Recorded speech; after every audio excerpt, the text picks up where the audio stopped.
Parfait. Ok. Donc, qui va commencer pour défendre la mondialisation, pour défendre le groupe de défense de la mondialisation. D'accord? Notre thèse de la mondialisation soutient que le monde connaît un processus d'intégration croissante qui rend les sociétés, les économies et les cultures de plus en plus interdépendantes. L'intensification des échanges commerciaux, financiers, migratoires et informationnels favorisés par les avancées technologiques conduit à la formation d'un espace mondial unifié où les entreprises opèrent à l'échelle planétaire et où les États doivent coopérer davantage.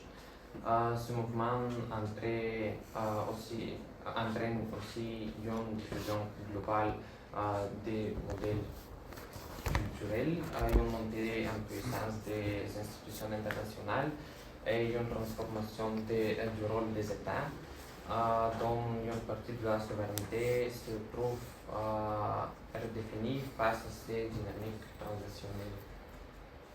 Et la thèse elle-même, c'est quoi? Qu'est-ce que vous défendez? Qu'est-ce que vous défendez? 1, 2, 3. Qu'est-ce que vous défendez? 1, 2, 3. Quels sont les bénéfices? Pourquoi elle est bénéfique, cette mondialisation? La mondialisation inclut beaucoup de facteurs qui sont indispensables dans le monde entier. Bien, d'accord. Et c'est pour ça que pour qu'on puisse vivre ensemble, on doit partager certaines notions.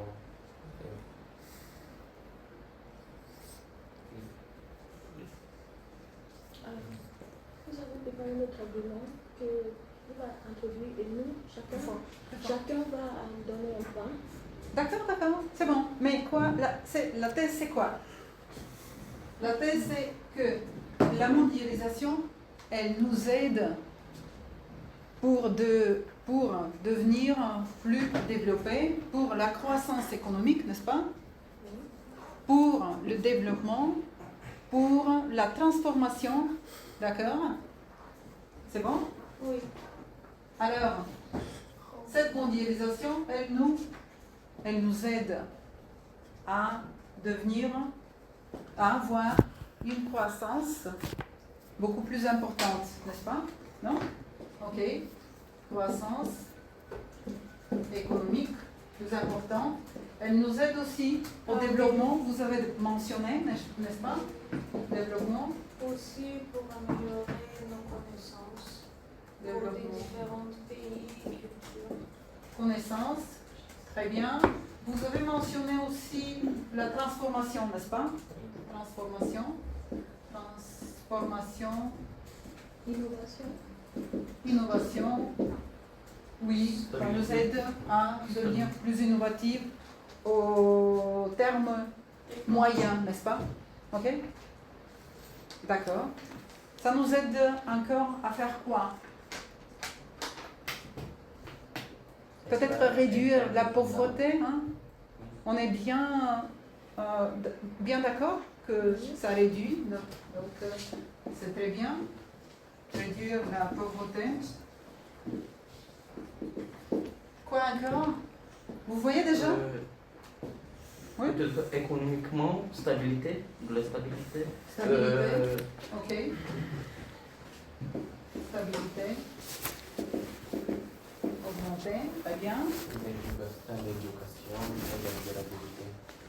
Éducation, connaissance, éducation, durabilité, stabilité, durabilité. Espérons bien, hein, lorsque nos amis peut-être ne seront pas trop d'accord avec tout ça. Voyons. Alors, de l'autre côté, chers amis, qui sont contre la mondialisation, qu'est-ce que vous allez dire? Pourquoi vous êtes contre? Quelle est votre thèse principale? Une phrase. Une thèse principale. Bien évidemment, la thèse, c'est formulé très courtement, hein, Ok. En une très phrase, vite. Qu'est-ce que vous défendez? C'est ça. en une phrase, la mondialisation crée un système profondément déséquilibré où seuls les plus puissants tirent profit au détriment des sociétés et des gens, des civils, des gens de tous les jours, des travailleurs et même des cultures. Donc c'est dangereux pour la culture, c'est dangereux d'un point de vue économique aussi parce que ça dépend du pays. Pas chaque pays ne réagit pas de la même manière face à la mondialisation, surtout quand il y a des acteurs comme des grosses entreprises qui sont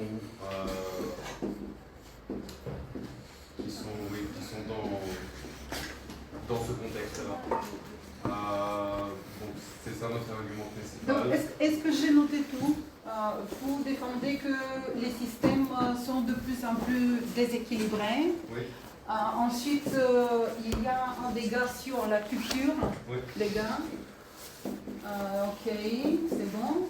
Il y a un gap, soi-disant, économique entre les pays. Exactement. Et qu'est-ce que j'ai pas noté? Il y a aussi l'aspect écologique. Écologique, d'accord. On va mentionner aussi avec nos arguments. Je voudrais ajouter aussi la perte de l'emploi. Perte. De l'emploi dans le pays. Perte de souveraineté nationale aussi. Ouais. Perte de souveraineté Oui. nationale, d'accord. Ah, mais vous voyez déjà, ils sont très, très forts, hein, ces groupes. Qu'est-ce qu'il y a encore? Souveraineté nationale. D'accord. Alors, Oui, Quoi encore? un autre abus des organisations comme le FMI, par exemple, peuvent avoir des critères pour donner des prêts qui ne sont pas les mêmes concernant chaque pays et peut faire pression de cette manière-là. Par exemple, un pays qui a besoin d'un prêt immédiatement, peut-être que le FMI va lui imposer des conditions, des critères qui sont tellement en sa défaveur. Mais vu que c'est une question d'urgence, par exemple, après une catastrophe, il n'aura pas le choix que d'accepter. Bon, on a toujours le choix, mais voilà.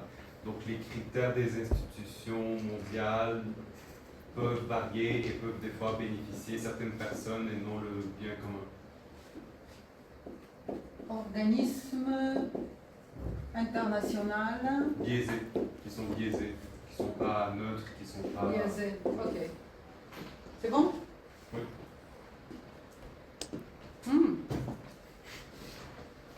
C'est bien. Alors, qu'est-ce qu'il y a? Dis-moi. C'est intéressant. C'est intéressant, oui, oui, oui, tout à fait. Maintenant, on passe aux arguments. Allez, sortez les outils, sortez les armes. Quels sont les arguments, un par un, pour la croissance économique? Quels sont vos arguments, un par un, pour défendre la thèse? D'accord.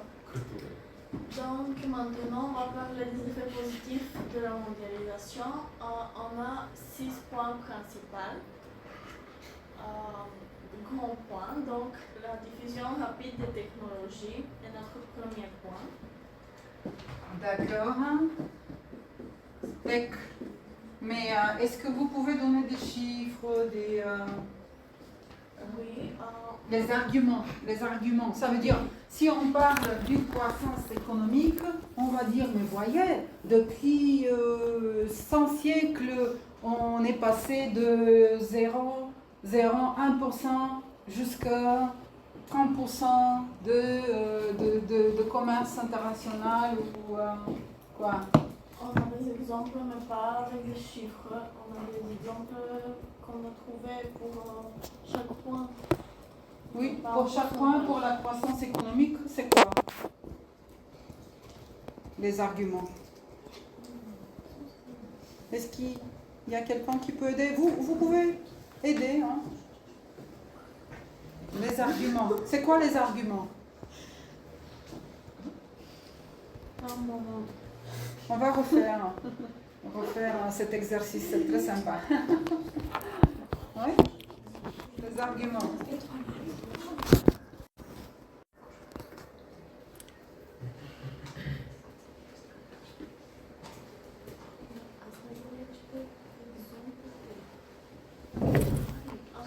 Madame, on s'est mélangé parce que mon rôle est de dire les exemples pas. Les arguments, maintenant c'est les arguments, je l'ai écrit ici. Hein? C'était la thèse d'abord, puis les arguments, puis des exemples concrets, et puis petite conclusion à la fin. Ok?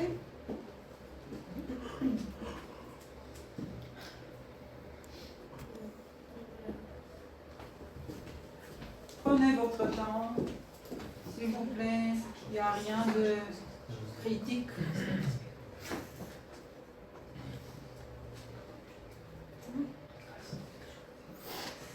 Croissance économique.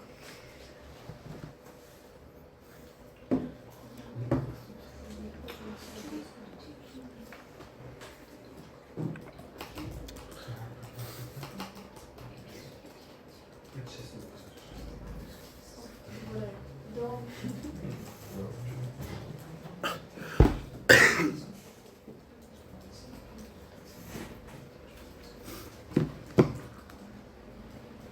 Qu'est-ce que nous dit ChatGPT? Les arguments, c'est quoi?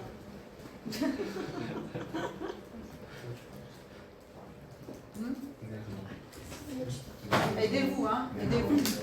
Ok, alors, mon premier argument, c'est une dynamique économique stimulante. Et le premier exemple est l'accès élargi à de nouveaux marchés. On a trouvé ça. Dynamique. Ok. Économique. Accès. Ok. Alors, pour expliquer cet exemple de l'accès élargi à de nouveaux marchés, les entreprises ne se limitent plus à leur marché national.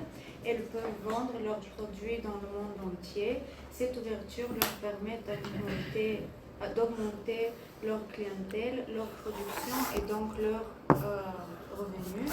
Exemple, une petite entreprise européenne peut aujourd'hui vendre ses produits sur une plateforme mondiale comme Amazon, etc. Après... Oui, il est fort ce ChatGPT, n'est-ce pas? Oui, on a parlé de tous ces exemples dès le début, n'est-ce pas? Compétitivité. Quand on a parlé de compétitivité. Ça, c'est des exemples pour Oui. L'économie. Autrement, Oui. on a des autres exemples. Très bien.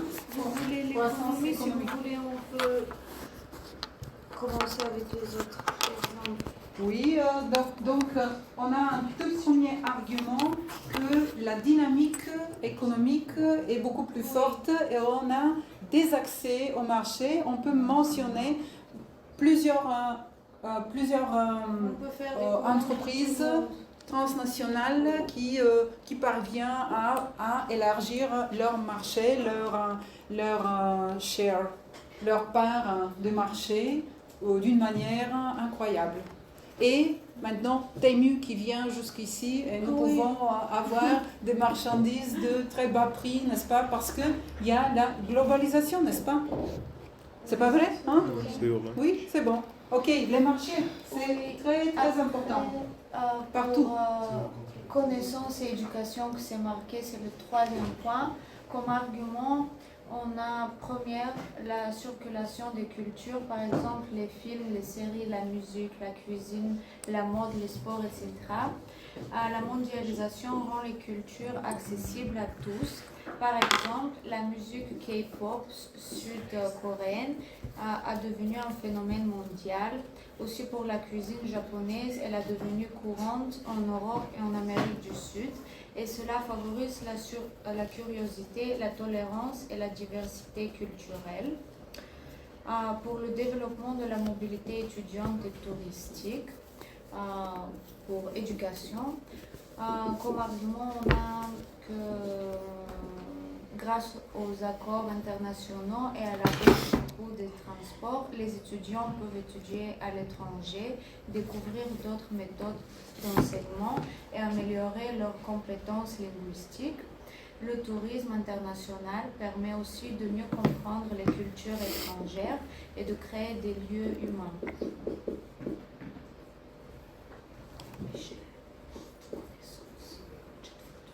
Donc les liens humains qui sont favorisés, d'accord? Parce que vous pouvez être beaucoup plus mobile, n'est-ce pas? Ok, d'accord. Ok.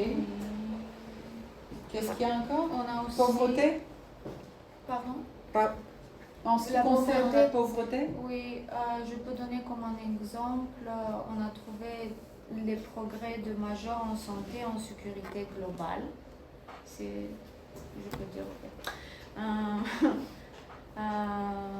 Alors, le premier exemple, c'est partager des données sanitaires. Lorsqu'une crise sanitaire apparaît quelque part dans le monde, elle est rapidement détectée grâce au partage d'informations entre les pays. Aussi l'accès qui est facile avec les médicaments et le traitement. La coopération face aux crises mondiales.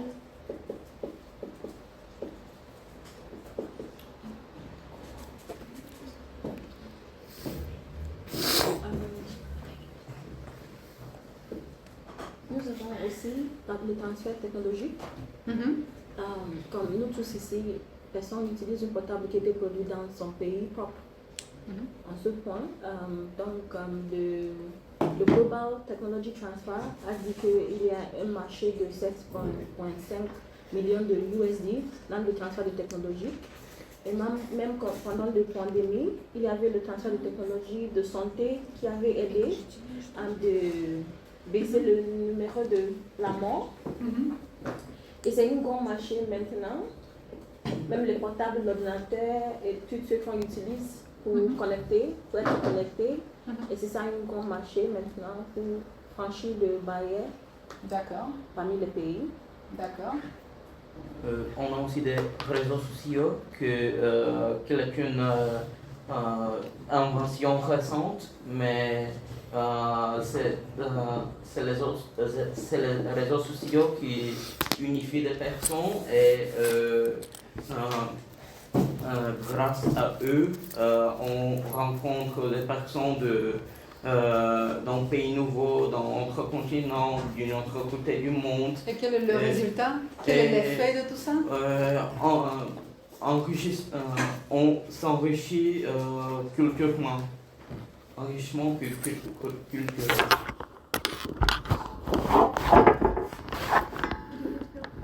Enrichissement, mais quoi encore? Culturel.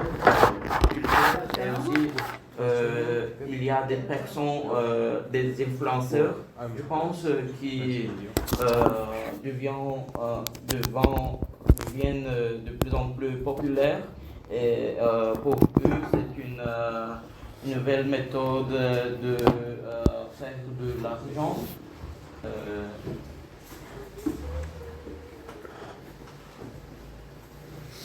Et aussi, les réseaux sociaux sont utilisés de promouvoir des produits certains et d'avoir des personnes d'acheter, de promouvoir des produits différents. Allez maintenant penser à la scène politique. Si on a des réseaux sociaux et une plus grande ouverture, alors qu'est-ce que ça donne comme un effet purement politique? Et on l'a déjà vu largement en Afrique du Nord, maintenant un peu dans la Sub-Sahara. Oui, on peut dire le monde pour la situation politique dans notre pays, s'expresser librement de ce qu'on pense pour la situation politique, si on l'aime, si on n'aime pas. Personnellement, j'ai trouvé des députés dans l'Assemblée nationale qui ont des profils dans des réseaux sociaux. Oui. Niveau politique, purement politique, vous êtes sur la scène de la Sciences Po. Alors, qu'est-ce que vous allez dire, Yogi? Je voudrais donner des exemples de la pauvreté, l'immigration internationale par exemple. D'accord, juste pour conclure, je vais vous dire juste un mot pour penser au système politique, cher ami. Au système politique qui change parce que il y a les réseaux sociaux qui donnent un effet sur les systèmes politiques en les changeant vers peut-être démocratie ou non. C'est bon ou non? Ou autre. Ok? Alors, la pauvreté. La pauvreté, les immigrations internationales par exemple, l'immigration, les migrants des Philippines, du Mexique et du Maroc envoient des remises à leur famille. L'impact est que dans certains pays, ces transferts représentent 5 à 20% du PIB et permettent de réduire la pauvreté, de financer l'éducation ou la santé. Oui. Autre exemple, la réduction de la pauvreté en Asie de l'Est et particulièrement la Chine. La mondialisation économique a permis à la Chine d'attirer d'immenses investissements étrangers et de devenir une puissance exportatrice. Résultat, plus de 700 millions de personnes sont sorties de l'extrême pauvreté en quelques décennies. Et les travailleurs des usines et l'agriculture africaine face à la concurrence mondiale. Dans plusieurs pays d'Afrique, les agriculteurs locaux subissent la concurrence de produits importés à bas prix ou de subventions agricoles massives dans les pays riches. Et le résultat est que certains pays producteurs voient leurs revenus diminuer. Mais c'est pas bien. Mais c'est dans le champ des autres. Oui, c'est un effet négatif, mais... Voilà, vous êtes sur un côté positif, n'est-ce pas? Oui. Ok. Allez, voyons, qu'est-ce qu'on va nous dire nos amis ici, qu'est-ce que va nous dire notre deuxième groupe? Est-ce que vous êtes bien d'accord avec les arguments de nos collègues là?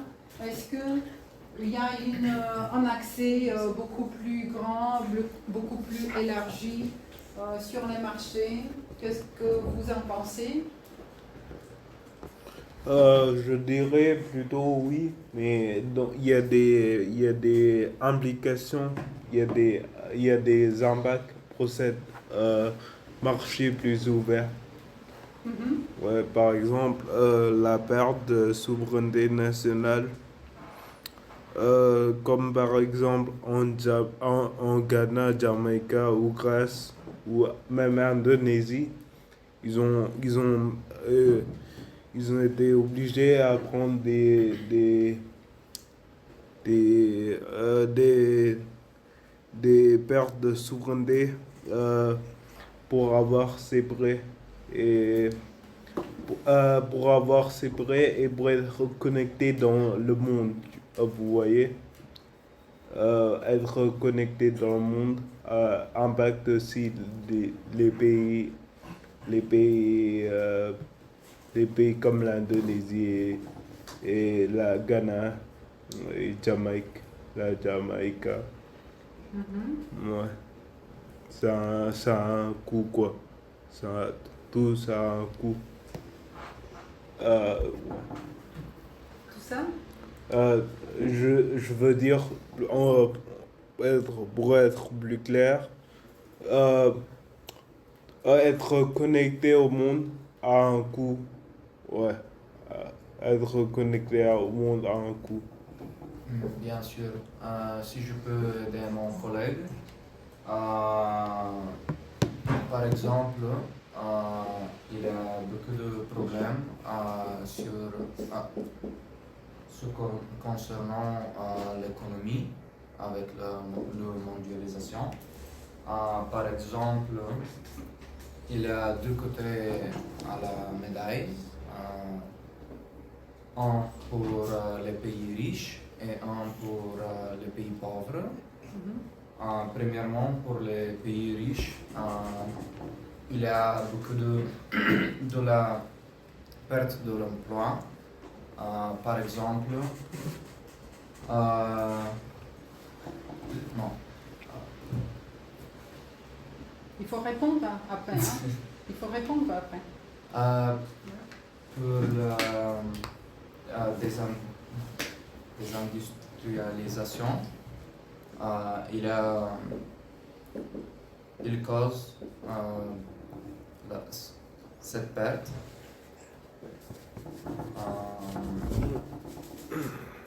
Et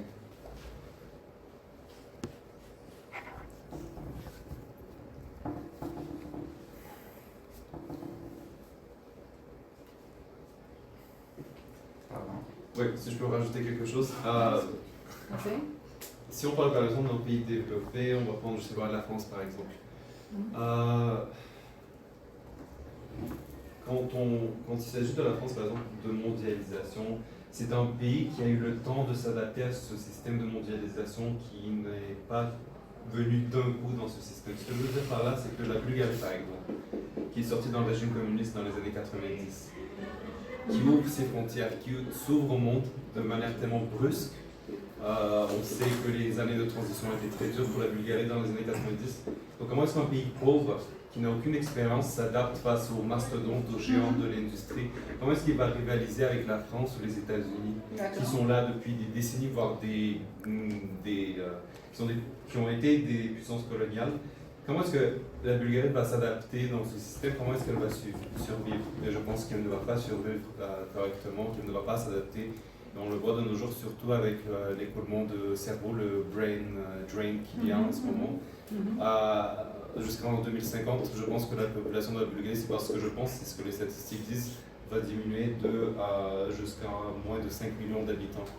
Donc, je pense que mon collègue essayait de montrer ce contraste entre les pays pauvres et les pays riches, justement. C'est bien pour la mondialisation, mais quand on est des États-Unis, certes, on va exporter. Certes, on a des compagnies comme Amazon, comme Microsoft, etc. Je pourrais même vous montrer, j'ai des statistiques. Certaines compagnies de ces pays, justement, développés.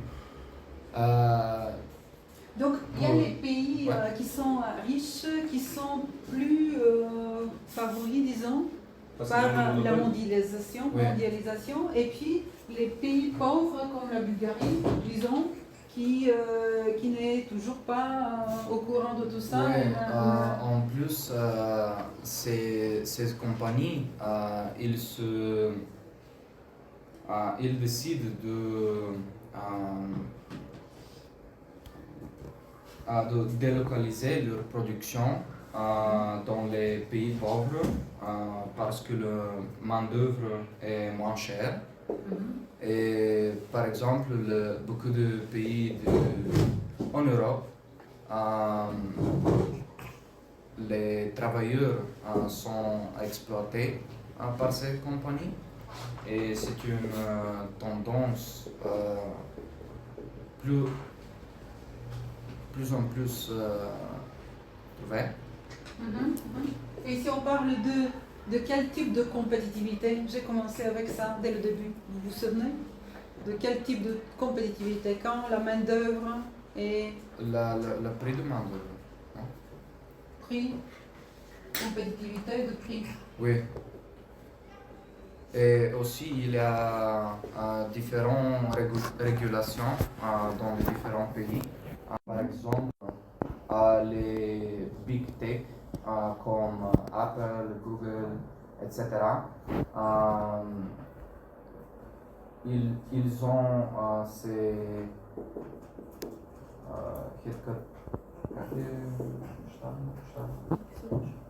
qui ont des...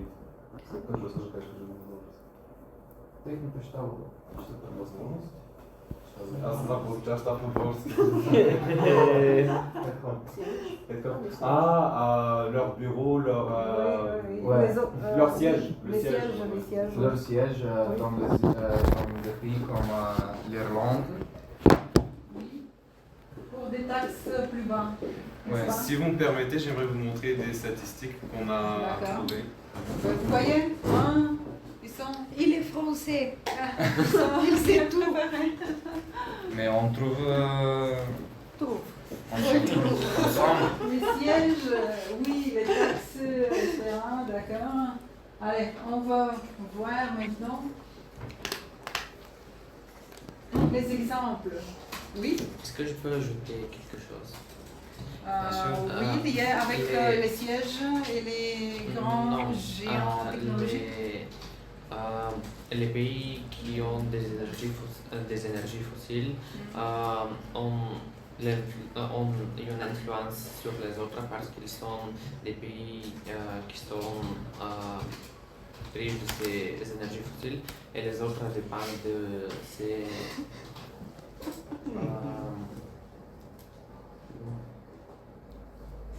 Je dois juste trouver le site. Je ne veux pas vous interrompre.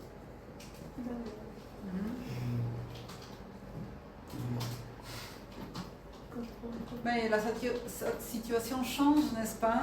Et on a vu dans le monde des nouvelles stratégies conçues par les États pour développer des énergies et des productions énergétiques qui sont alternatives aux fossiles. Donc vous pouvez voir en tel état comme Georgia, pas Georgia, Jordanie, comment on dit Jordanie, n'est-ce pas? Avec toute une stratégie parfaite sur l'énergétique alternative. Donc voilà, ça a changé.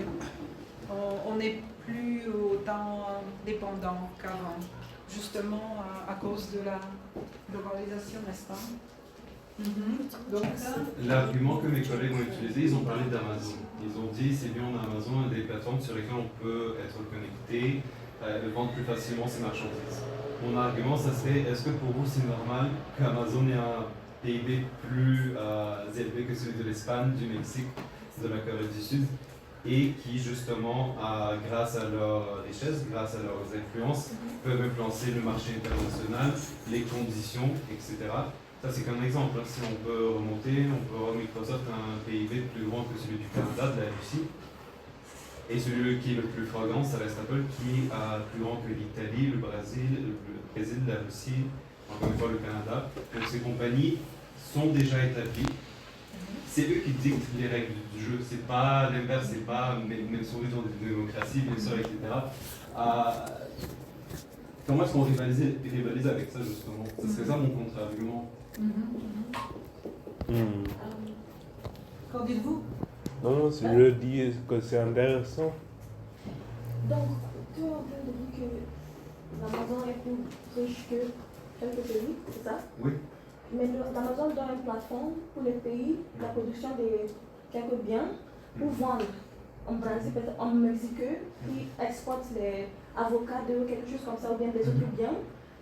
Amazon donne une plateforme, puis que tu produis des biens, tu peux vendre partout dans le monde. Et ça va aussi améliorer et apporter croissance économique dans ton pays. Et c'est ça, tu vas grandir. Mais s'il n'y a pas l'Amazon, j'ai un produit au Nigeria, je ne peux pas le vendre à travers le Amazon. Et c'est ça, c'est le profit, l'avantage, c'est là. C'est très intéressant que tu utilises cet argument-là parce que ça donne pour les pays moins développés, par exemple, Amazon, c'est une plateforme, c'est une opportunité pour certains pays. Ça, c'est bien. Mais la question, c'est pourquoi est-ce qu'on a que ces quelques opportunités? Pourquoi ils ne sont pas plusieurs? Mais c'est dans le camp pour opportunités. Oui, mais ce que je veux dire, c'est que ces opportunités ne sont pas plusieurs. C'est quoi? C'est Amazon, c'est Temu, c'est les géants. Oui. Donc, ok, c'est bien, mais encore une fois, tu n'as pas le choix. Tu dois passer par ces plateformes, tu ne peux pas passer par un autre côté. Ok, peut-être qu'ils te donnent la possibilité. Là, je vois les statistiques. Il faudrait voir aussi les dégâts qu'ils font. Là, les scandales autour d'Amazon, ils ont été plusieurs ces dernières années, maltraitance des employés, des shifts, comment on dit en français, j'ai oublié, shifts. changer. Changement? Non, je veux dire par exemple les employés qui travaillent 16 heures pendant la journée, qui ne peuvent pas prendre de pause. Maltraitance des gens qui servent justement ces compagnies, qui livrent justement ces marchandises. Donc la croissance économique dont tu parles a un coût humain sur la santé des gens. Donc c'est bien croissance économique, mais à quel prix? Ça serait plus ça la question. Donc si je te comprends, c'est la monopolie que tu parles. Oui, c'est un problème. En plus, je pense que ces compagnies doivent contribuer en plus pour les pays dont ils travaillent. Oui, ils ne contribuent pas assez, c'est clair. Ouais. Oui, c'est à cause de ce changement des sièges. Oui, C'est très intéressant. En parlant de contribution, je vais vous montrer une autre statistique. Et ça, c'est pas une statistique, c'est un scandale en fait de corruption plutôt d'une compagnie qui n'a pas payé ses impôts comme il fallait. Il s'agit de le dire. Je vais parler sur les taxes. Maintenant, il y a la règle de ESG qui était introduite. Et en Bulgarie, maintenant, comme un pays qui n'est pas si développé, les organisations ici n'ont pas encore adopté le ESG. On ne peut pas t'aider si tu n'adoptes pas les règles pour t'aider. Donc, les organisations grandes comme Amazon que tu dis ne peuvent pas suivre les règles pour contribuer dans la société si tu ne suis pas les règles. C'est à vous, parce que chez nous, je peux acheter quelque chose en Instagram maintenant, on va m'envoyer ici. Amazon a une organisation, a créé une organisation. Ça ne t'empêche pas de créer la tienne si tu es un pays en développement. Il y a les règles dans chaque pays. Il y a la corruption du gouvernement, c'est notre faute si tu es un petit pays pour adopter les règles. Maintenant, comme Bulgarie, le EU a donné les règles de ISG, mais il n'adopte pas ça. Donc Amazon peut venir ici et profiter de ça, de la opposition to the reg. Donc c'est ça. Donc je ne crois pas que c'est les organisations, les Amazon et les Temu qui nous donnent des problèmes. C'est nous, si nous n'adoptons pas les règles qui vont nous protéger. C'est ça en français que je cherche. C'est ça. La prochaine point. Oui, c'est ça le débat. Allez, vas-y, tout le monde. C'est vrai que tout le monde a sa part de... Ça, c'est peu importe si on est pour ou contre, tout le monde a sa part de responsabilité, les citoyens, les politiques, ça c'est clair. Ça, je ne vais pas argumenter avec ça parce que moi-même, je suis d'accord avec ce point-là. Bien sûr, ça ne sert à rien de diaboliser à l'extrême ces entreprises, bien sûr qu'ils font du bien. Rien n'est tout blanc ou tout noir, c'est une nuance de gris, donc ça c'est clair. Par contre, ce qui est intéressant, je vais vous montrer un exemple.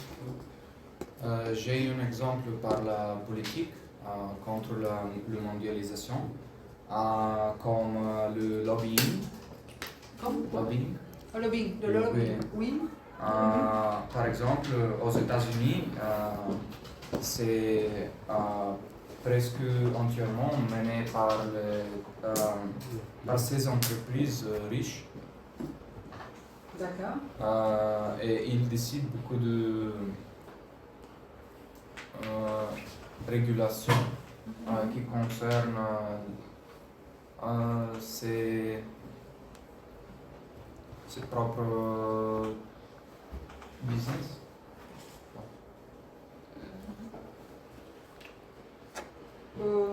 D'accord.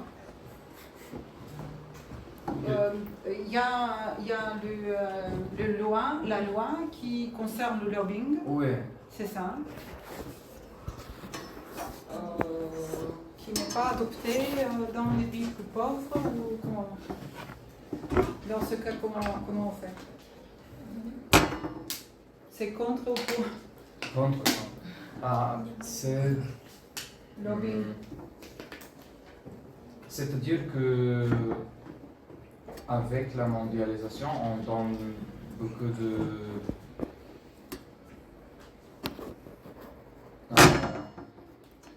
pouvoir dans les entreprises, dans la politique. Ok, pouvoir des entreprises. Ok, ben voilà, c'est ici, hein, pouvoir des entreprises. Ok, qu'est-ce qu'il y a encore? Et on doit finir, on va s'orienter vers une d'accord. conclusion, n'est-ce pas? Qu'est-ce que tu voulais nous montrer? Oui, je montre la dernière chose en parlant des grandes compagnies qui ne respectent pas les règles qui ont été mises en place. Justement, il y a le fameux cas de l'Irlande qui a permis à Apple de ne pas payer jusqu'à 13 millions d'impôts que Apple a dû payer, mais qu'ils n'ont pas payé finalement. Je vous montre comment c'est fait. En gros, tous les profits générés en Europe sont envoyés vers une entreprise qui est enregistrée en Irlande, donc qui s'appelle Apple, mais ils ont des sièges fictifs, ils n'ont même pas de bureau physique. Donc ça c'est un peu le principe du paradis fiscal, c'est un gros problème, justement de ces grosses compagnies qui ne respectent jamais les règles même de l'Union européenne qui sont assez strictes, on le sait. Et Apple n'a fait que 0,005% des impôts totaux qu'elle devrait payer. Donc là on parle vraiment d'évasion fiscale et de tous les profits générés par justement toutes leurs ventes en Europe. Voilà ce qu'ils ont fait. Ils n'ont juste pas payé leurs impôts, ils n'ont pas donné quelque chose en retour. Parce que c'est toujours un principe de transaction, n'est-ce pas? Offre et demande. Tu offres quelque chose, tu reçois quelque chose. Dans ce cas-là, eux, ils offrent leur service. Mais en même temps, ils ne perdent rien, ils ne donnent rien en échange, ils ne donnent même pas les impôts qu'ils sont supposés payer. Donc ils ne font que prendre le bénéfice en fait. Donc moi, je poserais plutôt une question ouverte. Si ces compagnies font aussi du bien, moi j'aimerais voir ce biais-là, peut-être qu'il existe, mais avec ce genre d'argument, c'est un peu... J'aimerais voir votre point de vue, comment vous réagirez à ça, parce que moi honnêtement, voilà. Quels sont les points positifs de ces compagnies finalement? Parce qu'à la fin, ils gagnent toujours, c'est ça le problème, c'est qu'à la fin, ils sont toujours gagnants. Ça demande tout un PhD, hein. Ça demande tout un PhD. Ouais. Mais en tout cas, oui, je suis bien d'accord que les règles ne sont pas parfaites, n'est-ce pas?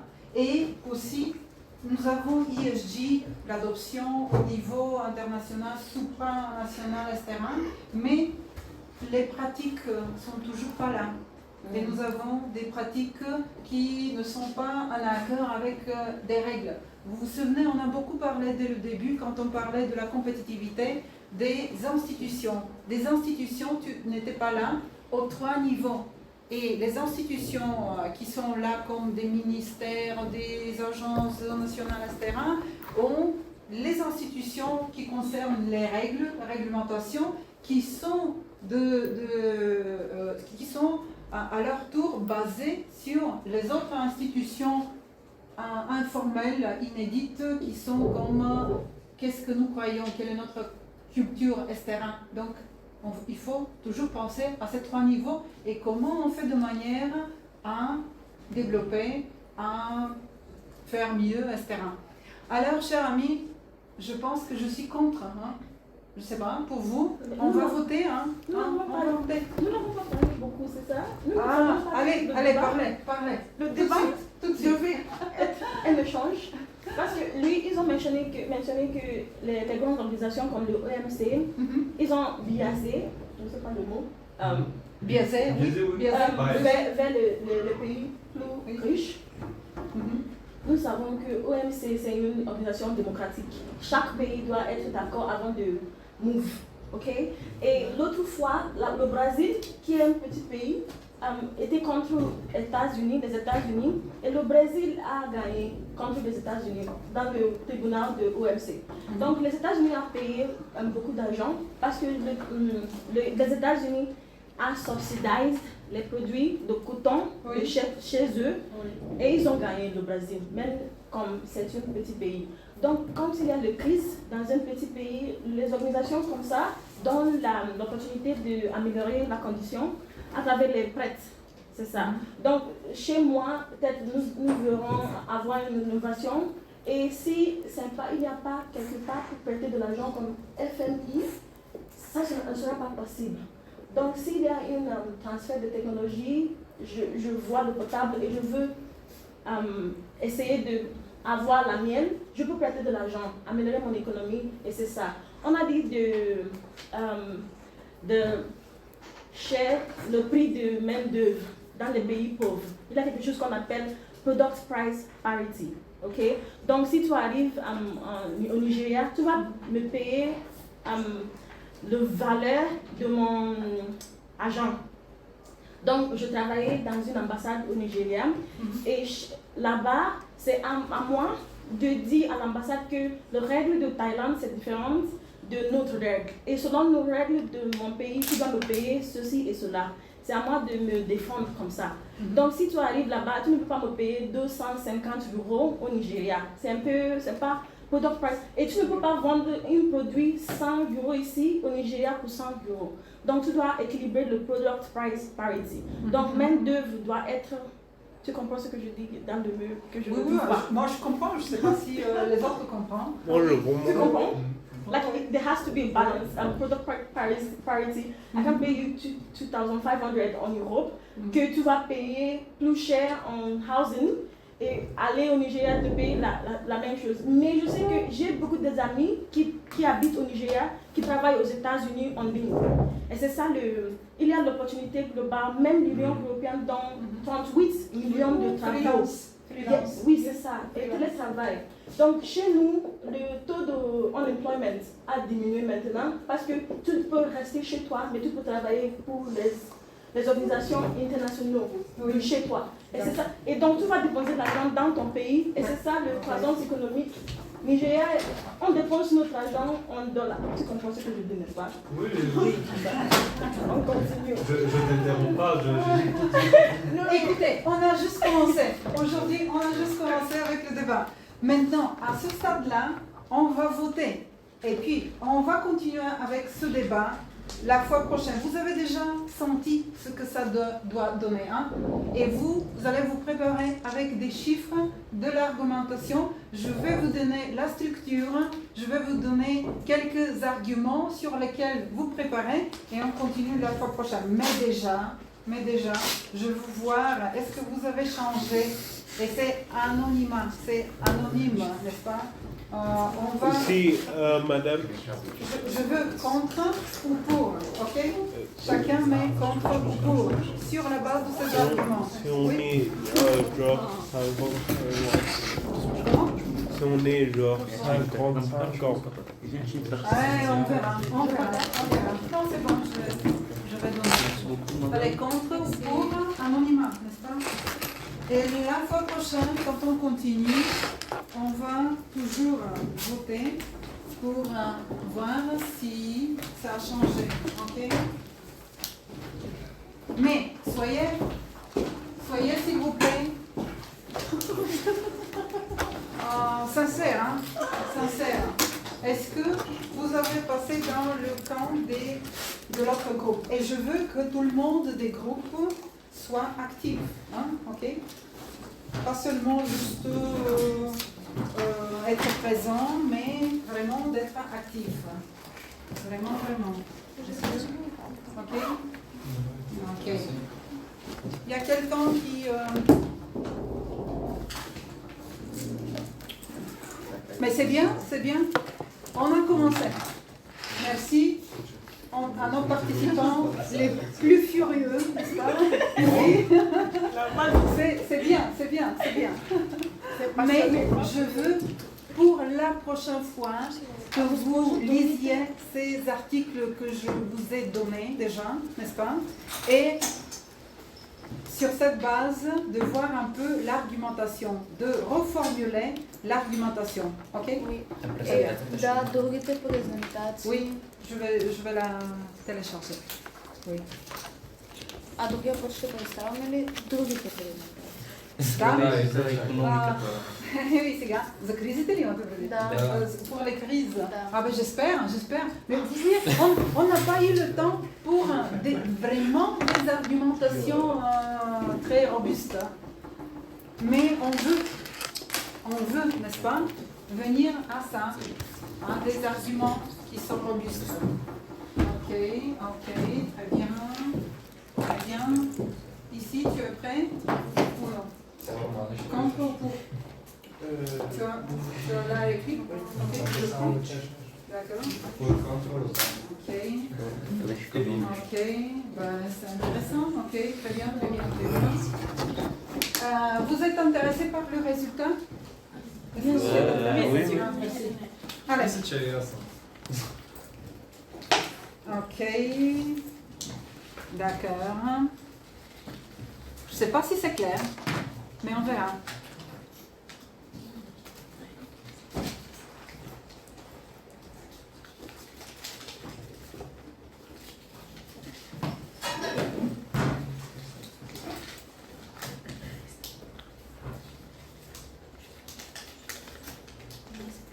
Ah, cher ami, je ne sais pas pourquoi.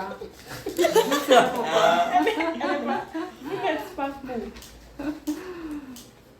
Oh là là, oh là là. Ok. Et pour. Contre. Deux. Nettement contre. Ai, din păcălie.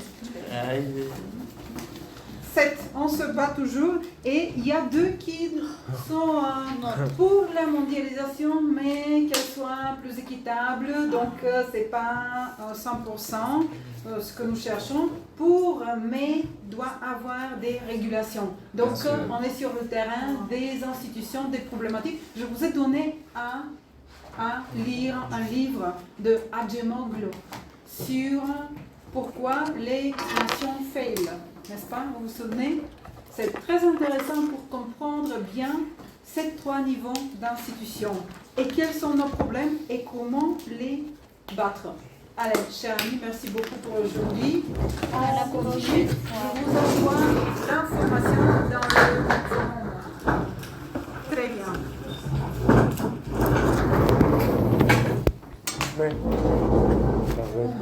Ah, et pour la prochaine fois, s'il vous plaît, essayez de ne pas lire trop, à comprendre le sujet, à comprendre ce que vous voulez défendre. Pour mais il doit avoir des régulations. Pour mais il doit avoir des régulations.